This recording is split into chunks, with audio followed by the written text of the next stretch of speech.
നമസ്കാരം. മമ്മൂട്ടി നായകനായി അഭിനയിച്ച ഒരു സിനിമയാണ് മായാവി. ഈ മായാവി സിനിമയിൽ അന്തരിച്ച സലിം കുമാർ അവതരിപ്പിച്ച ഒരു അസാധാരണമായ കഥാപാത്രമുണ്ട്, കണ്ണൻ ഫ്രാങ്ക്. ഒരു സീനിൽ കണ്ണൻ ഫ്രാങ്ക് പറയുന്നുണ്ട്, ഇതിപ്പോൾ എനിക്ക് വട്ടായതാണോ അതോ ഇവന്മാർക്ക് നാട്ടുകാർക്ക് മുഴുവൻ വട്ടായതാണോ എന്ന്. രണ്ടാം പിണറായി സർക്കാരിൻ്റെ കാലത്ത് പിണറായി വിജയൻ കൂട്ടുമന്ത്രിമാരെയും കൂട്ടി പൊതുഖജനാവിൽ നിന്ന് കോടികൾ മുടക്കി കാസർഗോഡ് നിന്ന് പാറശാല വരെ നടത്തിയ ഒരു അനാവശ്യ സർക്കിട്ടാണ് നവകേരള സർക്കിട്ട്. ഈ സർക്കിട്ടിനിടയിൽ പിണറായി വിജയനെ പലയിടങ്ങളിലും കരിങ്കൊടി കാണിച്ചു. അക്കൂട്ടത്തിൽ ആലപ്പുഴയിൽ വെച്ച് കരിങ്കൊടി കാണിച്ച യൂത്ത് കോൺഗ്രസ് KSU നേതാക്കളെ മുഖ്യമന്ത്രിയുടെ ഗൺമാനും അംഗരക്ഷകനും എല്ലാ പ്രോട്ടോക്കോളുകളും ലംഘിച്ചുകൊണ്ട് വാഹനം നിർത്തി ചാടി ഇറങ്ങി വന്ന് ക്രൂരമായി മർദ്ദിച്ച ദൃശ്യങ്ങൾ നമ്മൾ കണ്ടതാണ്. പോലീസ് പിടിച്ചു മാറ്റി നിർത്തിയിരുന്ന ഇവരുടെ തലയിൽ മർദ്ദിക്കുന്നത് നമ്മൾ കണ്ടതാണ്. അതിനുശേഷം ഇത് വലിയ വിവാദമാവുകയും പിണറായി വിജയന്റെ പോലീസും ക്രൈംബ്രാഞ്ചും ഇവർക്ക് ക്ലീൻ ചിറ്റ് നൽകുകയും ചെയ്തു. UDF സർക്കാർ അധികാരത്തിൽ വന്നതിനു ശേഷം മണിക്കൂറുകൾക്കുള്ളിൽ തന്നെ പുനരന്വേഷണത്തിന് ഉത്തരവിട്ടു. ഈ കേസുമായി ബന്ധപ്പെട്ട് പ്രത്യേക അന്വേഷണ സംഘത്തെ നിയോഗിച്ചു. പ്രത്യേക അന്വേഷണ സംഘം DGPക്ക് റിപ്പോർട്ട് നൽകി. അത് കോടതിയിലെത്തിയപ്പോൾ ഇവർക്ക് മുൻകൂർ ജാമ്യം കോടതി അനുവദിച്ചു. അതിന് കോടതിയുടേതായ കാരണമുണ്ടാകും. അവിടെയാണ് എനിക്ക് പഴയ സീൻ ഓർമ്മ വന്നത്. എന്താണ് ഇതിൽ സംഭവിച്ചതെന്ന് ആ ദൃശ്യങ്ങളൊക്കെ ലോകം മുഴുവൻ കണ്ടതാണ്. എന്തായാലും ആലപ്പുഴ സെഷൻസ് കോടതി ഇവർക്ക് മുൻകൂർ ജാമ്യം നൽകി. അറസ്റ്റ് ചെയ്യാൻ പാടില്ലെന്നും അറസ്റ്റ് ചെയ്താൽ തന്നെ അവരെ വിട്ടയക്കണം, ചില വ്യവസ്ഥകളുടെ മേൽ വിട്ടയക്കണമെന്നുമാണ് കോടതി പറഞ്ഞത്. എന്തായാലും ഇന്നും നാളെയും ഈ പ്രതികൾ 5 പ്രതികൾ, ഗൺമാനും അംഗരക്ഷകനും അടക്കമുള്ള 5 പ്രതികൾ SITയുടെ മുന്നിൽ ഹാജരാകാനായി കോടതി നിർദ്ദേശിച്ചിട്ടുണ്ടായിരുന്നു. അങ്ങനെ അവർ 5 പേരും ആലപ്പുഴ ക്രൈംബ്രാഞ്ച് ഓഫീസിൽ SITക്ക് മുന്നിൽ രാവിലെ ഹാജരായി.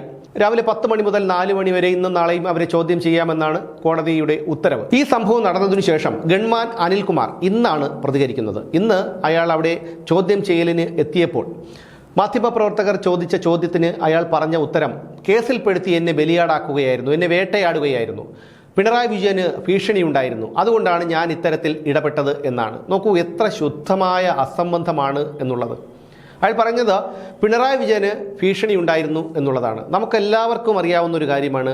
പിണറായി വിജയൻ നന്ദൻകോട്ടെ ക്ലിഫ് ഹൗസിൽ നിന്നിറങ്ങി മ്യൂസിയം പാളയം വഴി ഇറങ്ങി കിഴക്കേക്കോട്ട വഴി നടന്ന് ഉപ്പടാമൂട് പാലം വഴി തിരിച്ച് വഞ്ചിയൂർ വഴി സെക്രട്ടേറിയറ്റിൽ വന്നാലും ഒരു മനുഷ്യൻ അയാളെ തിരിഞ്ഞു നോക്കുകയോ അല്ലെങ്കിൽ അത്ഭുതത്തോടു കൂടി നോക്കുമായിരിക്കും പിണറായി വിജയൻ നടന്നു പോകുന്നു എന്നുള്ളതല്ലാതെ പിണറായി വിജയനെ ആക്രമിക്കാനൊന്നും ഒരാളും മുതിരുമെന്ന് എനിക്ക് തോന്നുന്നില്ല. ആ പിണറായി വിജയനെയാണ് ഇത്തരത്തിൽ പിണറായി വിജയനെ ആക്രമിക്കാൻ ഒരു സാധ്യതയുണ്ടെന്ന് കണ്ട് ഭീഷണിയുണ്ടെന്ന് കണ്ടാണ് അയാൾ ഇടപെട്ടതെന്ന്. ഇത് ആരെയാണ് ഇത്തരത്തിൽ ഇവരൊക്കെ കബളിപ്പിക്കുന്നത് എന്നുള്ളതാണ്. സ്വാഭാവികമായും നമുക്ക് അന്ന് പിണറായി വിജയൻ്റെ പല പ്രവൃത്തികളും, അതായത് അദ്ദേഹം കിയ കാർണിവൽ എടുക്കുന്നു, ആ കാറിനെ കറുത്ത നിറമടിക്കുന്നു. മുമ്പ് മുഖ്യമന്ത്രിമാർക്കെല്ലാം വെള്ള നിറത്തിലുള്ള കാറായിരുന്നു. അത് DGPയുടെ നിർദ്ദേശപ്രകാരം സുരക്ഷാ പ്രശ്നങ്ങൾ ഉള്ളതുകൊണ്ടാണ് കറുത്ത പെയിന്റ് അടിച്ചത് എന്നൊക്കെയായിരുന്നു അന്ന് വന്ന വിശദീകരണം. ക്ലിഫ് ഹൗസിൻ്റെ മതിലിൻ്റെ ഉയരം കൂട്ടുന്നു, അവിടെ മുള്ളുവേലികൾ സ്ഥാപിക്കുന്നു, CCTV സ്ഥാപിക്കുന്നു, അങ്ങനെ എന്തെല്ലാം. പിണറായി പോകുന്ന വഴികളിൽ പോലും 400 പോലീസുകാരും 40 വാഹനങ്ങളുടെ അകമ്പടിയോടുകൂടിയായിരുന്നു പിണറായി വിജയൻ സഞ്ചരിച്ചിരുന്നത്. പിണറായി വിജയൻ്റെ അടുത്ത് പോലും ഒരു സാധാരണക്കാരന് ചെല്ലാൻ കഴിയാത്ത അവസ്ഥയായിരുന്നു അന്നുണ്ടായിരുന്നത്. അപ്പോഴൊക്കെ നമ്മൾ കരുതി, എന്തിനാണ്, ഞാൻ ഉൾപ്പെടെയുള്ള പലരും ചോദിച്ചിട്ടുള്ള ചോദ്യമാണ്, എന്തിനാണ് പിണറായി വിജയൻ ഇത്രയധികം ഒരു സുരക്ഷ?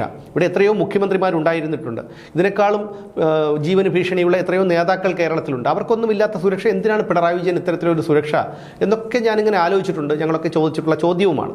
പക്ഷേ ഇപ്പോഴാണ് എനിക്ക് മനസ്സിലായത്, ഈ അനിൽകുമാറിനെ പോലെയുള്ള ചിലരൊക്കെയാണ് ഇയാളെ താനെന്തോ ഒരു വലിയ സംഭവമാണ് എന്നുള്ളൊരു ബോധം ഇയാൾക്ക് ഉണ്ടാക്കി കൊടുത്തത്. അത് ഇവർക്കും പലതരത്തിലുള്ള ഒരു ഉപയോഗം ഉണ്ടാക്കിയിരിക്കാം.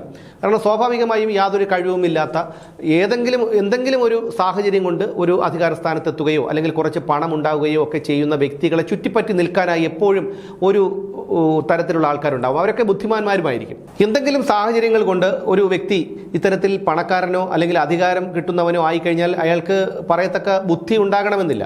അങ്ങനെ ആ ബുദ്ധി ഉണ്ടാകാത്തത് കൊണ്ടാണ് ഇത്തരത്തിലുള്ള കുറേ പേർ ചേർന്ന് ഇയാളെന്തോ ഒരു വലിയ സംഭവമാണെന്നുള്ളൊരു ബോധം അയാളുടെ ഉള്ളിലേക്ക് കുത്തിവെക്കുന്നത്. പിണറായി വിജയനും സംഭവിച്ചത് അതാണ്.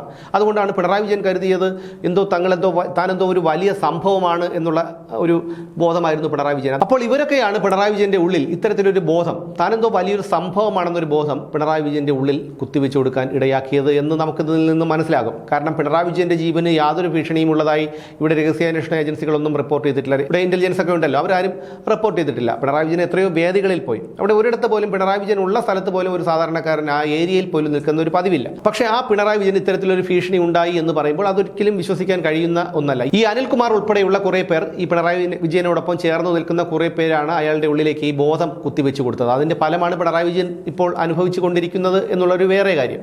എന്തായാലും പിണറായി വിജയന് ഭീഷണി ഉണ്ടെന്ന് പറഞ്ഞാൽ ആരും വിശ്വസിക്കുമെന്ന് എനിക്ക് തോന്നുന്നില്ല. പിണറായി വിജയനെ ഇന്നത്തെ അവസ്ഥയിലാക്കിയതും ഈ അനിൽകുമാറിനെ പോലെയുള്ളവരാണ്. ഉന്നത സ്ഥാനങ്ങളിൽ ഇരിക്കുന്ന ഉദ്യോഗസ്ഥരൊക്കെ പിണറായി വിജയന്റെ പ്രീതി പിടിച്ചു പറ്റാനായി ഇത്തരത്തിലുള്ള പല ഉപദേശങ്ങളുമൊക്കെ നൽകാറുണ്ടായിരുന്നു. അതാണ് ഇപ്പോൾ തെളിയുന്നത്. പിണറായി വിജയന് സഞ്ചരിക്കാൻ വേണ്ടി ഹെലികോപ്റ്റർ, അത് പോലീസിൻ്റെ ആവശ്യത്തിനാണെന്ന് പറഞ്ഞ് അത് വാടകയ്ക്കെടുക്കുക, കിയ കാർണിവൽ, ആളുകളെ തടഞ്ഞു നിർത്തുക മണിക്കൂറുകളോളം പിണറായി വിജയന് പോകാൻ വേണ്ടി. ഇതൊക്കെ കണ്ടപ്പോൾ പിണറായി വിജയൻ കരുതിയത് താൻ എന്തോ ഒരു വലിയ സംഭവമാണ്, അമേരിക്കൻ പ്രസിഡന്റ് ഡൊണാൾഡ് ട്രംപിനേക്കാൾ കൂടുതൽ സുരക്ഷ ആവശ്യമുള്ള ഒരു വ്യക്തിയാണ് എന്നൊക്കെ ആ പാവം തെറ്റിദ്ധരിച്ചു.